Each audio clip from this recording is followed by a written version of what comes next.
Chers amis sportifs, je vais maintenant vous raconter comment j'ai découvert Sochi, dans l'ancienne Union soviétique. Tout d'abord, si vous aimez cette vidéo, cliquez sur l'icône d'abonnement dans le coin inférieur droit.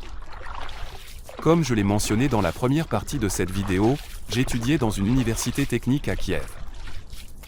Un été, ma femme Irina, originaire de Kiev, et moi avons décidé de passer nos vacances à Sochi, sur la côte de la mer Noire, avec nos 2 jeunes enfants.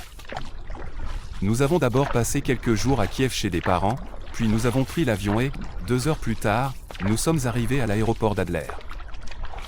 Dès notre descente d'avion, nous avons été inondés d'un air tropical chaud et humide. En arrivant à Sochi, nous avons admiré et admiré. Nous avons vu des palmiers et une véritable flore tropicale partout.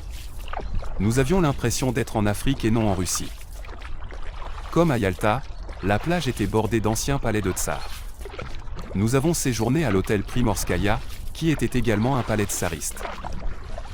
Depuis l'hôtel, nous avons marché jusqu'à la plage en empruntant un chemin le long duquel de belles roses avaient été plantées.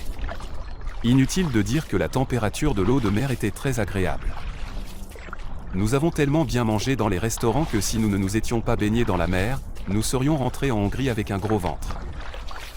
Nous avons visité le jardin botanique dans un immense espace créé par le tsar Pierre le Grand, comme à Yalta. Il n'y a pas assez de mots pour décrire toute cette beauté, d'énormes papillons qui voltigent partout, des ruisseaux qui regorgent de poissons, des étangs où nagent des cygnes et des canards sauvages. Partout, des arbres tropicaux de 50 mètres de haut. Et puis, la chose la plus étonnante s'est produite. Nous avons payé une excursion en bus jusqu'au lac Rika, dans les montagnes qui entourent la ville. Là aussi, nous avons été stupéfaits. Il y avait encore de la neige sur les pentes du lac, à 2000 mètres au-dessus du niveau de la mer. Oui, en juillet. Mes enfants se sont tellement amusés pendant ce mois qu'ils ne voulaient pas rentrer à la maison. C'est là que je leur ai appris à nager. Après de si belles vacances, le retour au travail a été difficile. Voilà toute l'histoire, mes chers amis. Je vous salue tous.